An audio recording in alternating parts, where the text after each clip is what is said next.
Bonjour à tous et bienvenue sur la chaîne Hélios Guidance pour votre tirage sentimental, affectif, émotionnel pour ce mois de mars, les Verseaux. Alors je vous propose de faire ça en deux temps. Un premier tirage relationnel pour toutes les personnes qui ont quelqu'un dans leur vie ou dans leur cœur, et ensuite un tirage plus centré sur vous et donc qui concernera les célibataires ou toute personne en travail personnel dans la sphère affective et émotionnelle. Donc on commence tout de suite par le tirage relationnel. Donc, on va regarder quel est l'état d'esprit de votre partenaire, les Verseaux, pour cette période du mois de mars et tout début avril. Alors, nous avons le 8 d'épée. Avec un 8 d'épée, on a quelqu'un qui semble un peu en difficulté face à vous, quelqu'un qui semble ne pas avoir de solution à apporter par rapport à une problématique qui pourrait vous occuper dans la relation. Ou peut-être quelqu'un qui se trouve aussi dans une impasse par rapport à sa situation personnelle et qui ne sait pas comment s'en sortir et qui du coup en fait cette situation va déteindre sur la relation. Quoi qu'il en soit, le 8 d'épée est une carte qui indique qu'on est en difficulté et qu'on est un peu embêté pour avancer, pour trouver des solutions et qu'on manque de confiance en soi. Très bien. Alors ça pourrait être quelqu'un qui manque de confiance en soi et qui ne se déclare pas ou ne vient pas vers vous. Ça pourrait être ça aussi, hein. Allez, on va regarder quel est votre état d'esprit à vous sur cette période. Alors vous, vous êtes en 4 de bâton. Le 4 de bâton, c'est j'ai envie de poser des bases solides, j'ai envie de profiter de ce que j'ai, de ce qui existe, de ce qui est là. Le 4 de bâton, c'est vraiment poser des bases par rapport à ce qu'on a pour continuer à ériger ensuite sur ces bases solides. Donc ici, vous voulez que la situation se stabilise, vous voulez peut-être, vous attendez peut-être un engagement ou vous souhaitez vous engager. Quoi qu'il en soit, ce 4 de bâton dénote une forme de pérennisation, de volonté en tout cas de pérennisation de la relation ou de quelque chose à l'intérieur de la relation. On va regarder quelle est la problématique.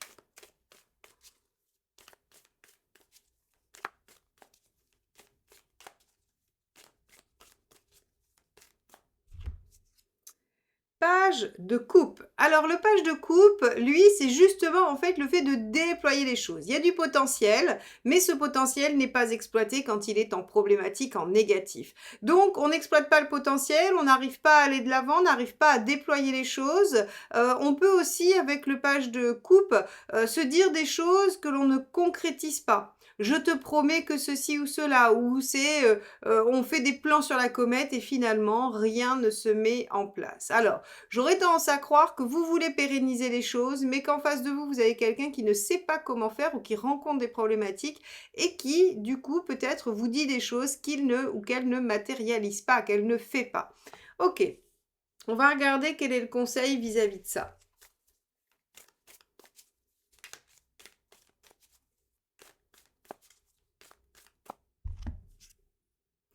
La tour, mettez les pieds dans le plat, allez secouer le cocotier. La tour, c'est prenez des risques, ne laissez pas la situation dégénérer, réagissez avant qu'il ne soit trop tard.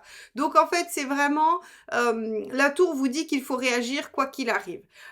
S'il y a des promesses qui ne sont pas tenues, s'il y a un potentiel qui n'est pas déployé, s'il y a des choses en tout cas qui vous semblent stagner, qui vous semblent être mises à mal, eh bien il va falloir aller mettre les pieds dans le plat et dire les choses et effectivement réagir.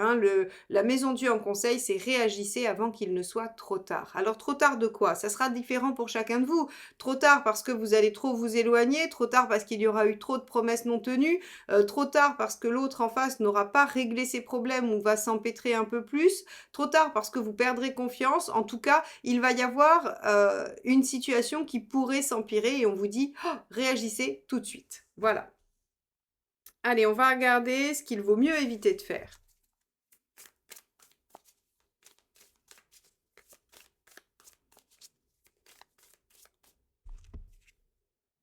La roue de fortune.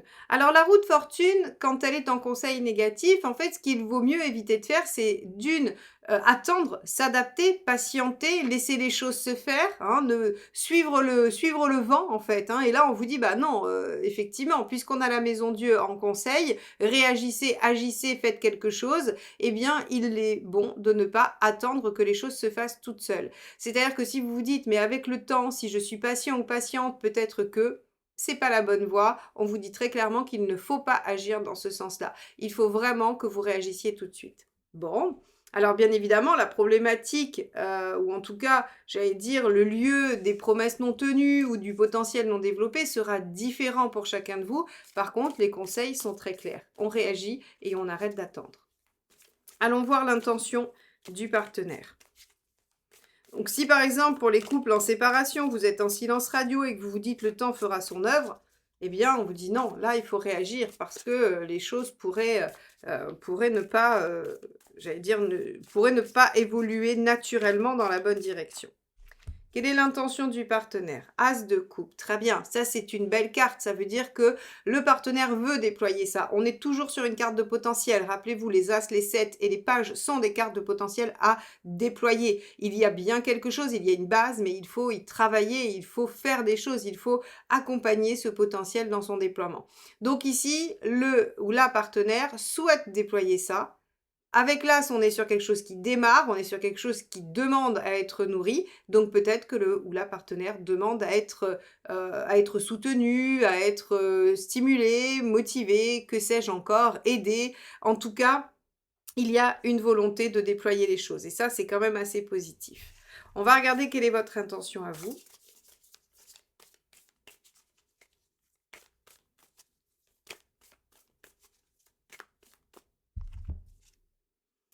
10 de pentacle. Alors vous, avec le 4 de bâton et le 10 de pentacle, vous avez une notion de vouloir de la sécurité, de vouloir que les choses s'ancrent, qu'elles s'entérinent, qu'elles se fixent, qu'elles s'engagent pour la durée. Le 10 de pentacle, c'est vraiment construire quelque chose qui fait sécurité.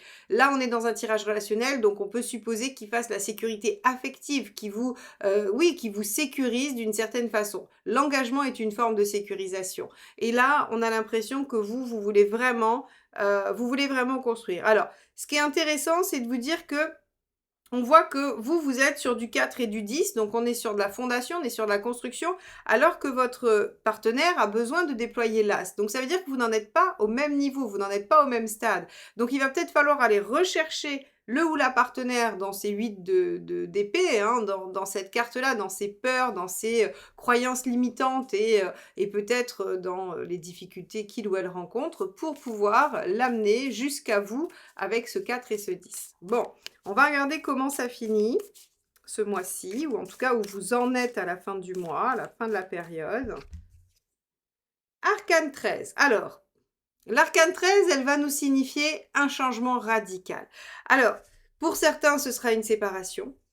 Si vous n'arrivez pas à dépasser la problématique du page de coupe, évidemment, avec l'arcane 13, on peut vivre une séparation, mais on peut aussi vivre une transformation profonde du lien et avec le fait de résoudre les problèmes, en finir avec une situation douloureuse. C'est ça l'arcane 13, hein, quand même. Et donc, si vous voulez, quand on en finit avec quelque chose de difficile pour repartir sur un nouveau cycle, une nouvelle page, eh bien, on peut aussi régler la problématique pour repartir, de façon différente, avec la même personne. Donc là, selon votre situation, selon comment vous allez réussir à gérer les choses, eh bien, soit il y a une transformation pour le meilleur, soit il y a une transformation pour une fin, pour un arrêt de la relation. Bon, on va regarder les conseils.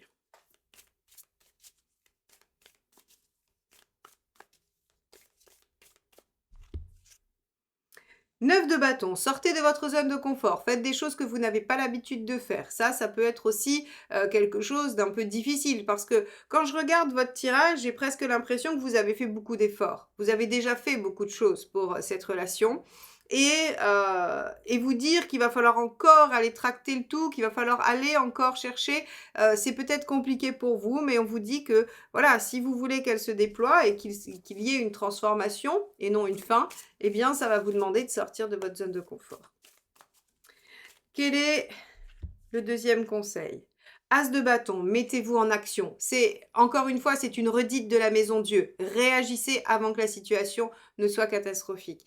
Peut-être aussi qu'on peut imaginer que votre partenaire ne soit pas prêt ou prête à s'engager ou à figer les choses et on vous demande peut-être de vous adapter un peu plus, c'est-à-dire de réagir et de ne pas pousser en ce sens et de peut-être revenir à son niveau pour l'amener, le hisser au vôtre, mais sur un temps plus long. Donc ici, l'as de bâton, de toute façon, vous dit passez à l'action, mettez-vous en action, prenez des initiatives, faites des choses. Et enfin, dernier conseil,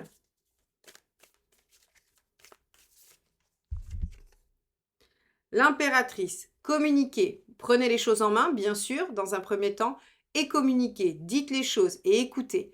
Donc ici, vous voyez, les Verseaux, on a une situation qui semble assez complexe, assez difficile, en tout cas, qui semble prendre la mauvaise pente, où on a cette fameuse maison Dieu qui vous dit réagissez avant qu'il ne soit trop tard, avant la catastrophe. Surtout ne pas rester passif avec cette roue en négatif. Donc on vous dit, bah voilà, il va falloir réagir sur cette situation. Il y a des chances de la sauver, mais il y a aussi des chances qu'elle se finisse là et que ce soit peut-être bénéfique pour vous que ça s'arrête là. Quoi qu'il en soit, ne laissez pas les choses pourrir, comme on pourrait dire, ou les choses se faire seules. Ça ne fonctionne pas, ça n'amène pas un résultat positif pour vous. Revenez si vous voulez en commentaire pour me dire et raconter aux autres peut-être comment vous avez géré ce passage un peu difficile, j'allais dire, c'est un mois un peu charnière où les choses vont se jouer. Donc n'hésitez pas à échanger entre vous pour vous donner peut-être des pistes, des axes de réflexion. Car il n'y a rien de mieux que de discuter avec des gens qui sont dans la même situation pour trouver peut-être d'autres voies de sortie. Donc, n'hésitez pas et on va tout de suite aller voir ce qui se passe du côté des célibataires. Si vous voulez en savoir plus sur votre relation précisément, n'hésitez pas à me commander votre tirage relationnel. C'est sans rendez-vous avec une réponse en audio dans votre boîte mail sous 48 heures. Regardons ensemble quel est votre état d'esprit pour ce mois de mars, les Verseaux célibataires ou toutes les personnes en travail personnel dans ce domaine. Allez, c'est parti. On a le 5 d'épée. Alors le 5 d'épée, il y a une vexation, il y a une blessure, il y a une victoire un peu amère, il y a quelque chose qui vous est resté sur le cœur. Vous êtes dans l'état d'esprit de vengeance. Alors de vengeance sur quoi? Sur qui? Pourquoi? Ça appartiendra à chacun de vous, mais on a une espèce d'état d'esprit revanchard. Alors ça peut être revanchard sur la vie, hein, tout simplement, sur votre histoire, sur ce qui vous est arrivé. On peut avoir envie de guérir d'une blessure en se disant hors de question que je me laisse j'allais dire, bloquée, entravée par ce qui s'est passé avec telle ou telle personne ou dans mon enfance, hein. Donc on a vraiment cette notion de vouloir aller redorer son blason, regonfler son ego, rétablir la justice, hein. On a vraiment tout ça avec le 5 d'épée. Très bien. Alors qu'est-ce que vous voulez obtenir grâce à cette posture? On va regarder ça.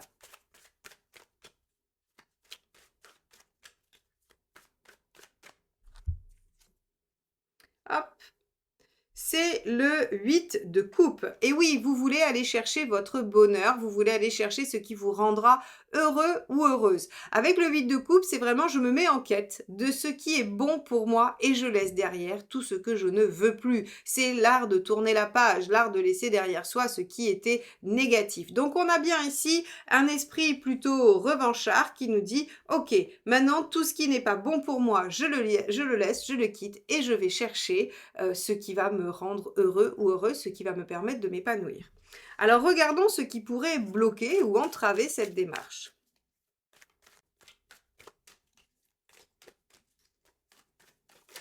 Hop là. Alors on a tempérance ici. Tempérance en négatif, qu'est-ce que ça veut dire? Eh bien, ça veut dire déjà qu'on peut être en conflit intérieur avec soi-même. On n'arrive pas à se mettre d'accord. Finalement, qu'est-ce que c'est l'épanouissement? Qu'est-ce que c'est l'équilibre pour vous?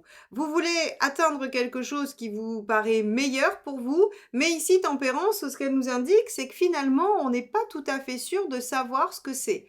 On n'est pas sûr de savoir quelle est sa propre voie, quel est ce qui va vous rendre justement cet épanouissement. Et avec tempérance, on va avoir une notion en négatif un peu de quelque chose de superficiel où en fait on va chercher, on va un peu errer Et je peux le mettre en lien avec le 5 d'épée parce que, si vous voulez, comme on a un esprit revanchard, on pourrait se dire: «Eh bien, moi aussi je vais faire ce que l'on m'a fait». Il pourrait y avoir une petite tendance comme ça. Alors, je suis pas en train de dire que vous en êtes réduit à vouloir faire ça, mais ça pourrait être instinctif, ça pourrait être inconscient.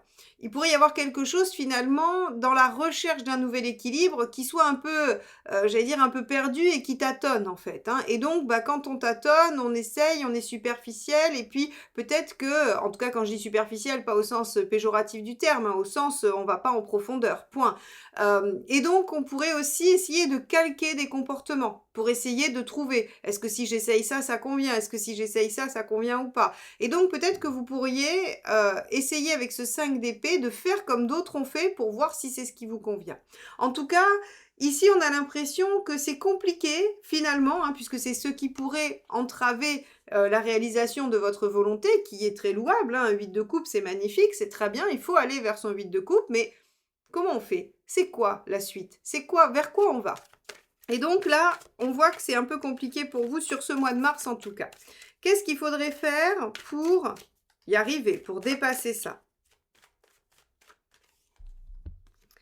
OK, origine. Origine, c'est le mât. Le mât, il faut se lancer, il faut y aller, il faut partir à l'aventure. Donc finalement, ce que je disais avec tempérance, on vous dit évidemment, ça vous permettra peut-être pas d'atteindre l'objectif souhaité, ça c'est sûr, mais il se peut que ce soit une étape obligatoire. Le mât, il vous dit: «Expérimentez, faites les choses, lancez-vous. De toute façon, vous avez de l'expérience et vous avez un bagage», c'est ce que représente le mât, hein. Il a fini un cycle, il en a gardé ses compétences, ses ressources et il les amène dans ce nouveau cycle et ça va lui servir à réagir aux situations inattendues, auxquelles il va devoir faire face. Donc le conseil du mât, c'est: allez-y, lancez-vous, jetez-vous à l'eau, faites les choses, ne vous attendez pas forcément à un résultat, allez dans l'expérience et réagissez au fur et à mesure. Très bien. Bon, on va regarder ce que ça nous donne à court terme.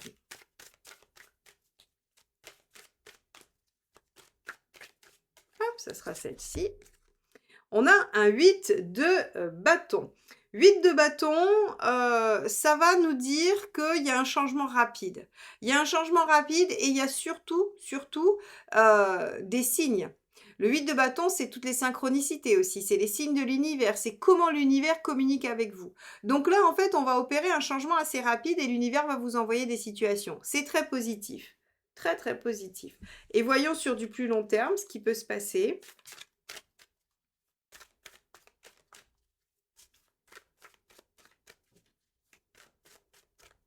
Hop là, ça sera celle-ci. Waouh, magnifique! Cette carte, c'est la carte du monde. C'est la carte qui vous parle d'épanouissement. Alors, vous êtes parti un peu vexé, décidé à remettre tout ça en ordre et à aller vers votre épanouissement. Vous savez pas trop bien où aller, mais on vous dit c'est pas grave, lancez-vous, expérimentez les Verseaux. Très vite, on vous amènera les bonnes situations et effectivement, on vous amène les bonnes situations puisque à moyen terme, c'est-à-dire vraiment à la fin de la période ou tout début avril, eh bien, on vous permet d'être dans une situation d'épanouissement et d'aboutissement. Donc, vous obtenez ce que vous souhaitez. Vous allez vers votre objectif et c'est assez incroyable puisque c'est vraiment, vraiment la carte la plus, j'allais dire la plus aboutie, hein, celle qui vous dit, bah, OK, très bien, on a atteint l'objectif souhaité. Donc voilà pour vous les Verseaux sur ce mois. Écoutez, revenez, dans les commentaires pour me dire si effectivement vous avez atteint votre objectif à la fin de la période. Je serai ravie de vous lire et puis si vous voulez qu'on se retrouve régulièrement, n'hésitez pas à vous abonner et à cliquer sur la clochette pour être notifié de la sortie des vidéos et aussi de tout ce qui se passe sur la chaîne. Je vous souhaite un très, très beau mois de mars et je vous dis à très vite pour de nouvelles guidances. Bye bye!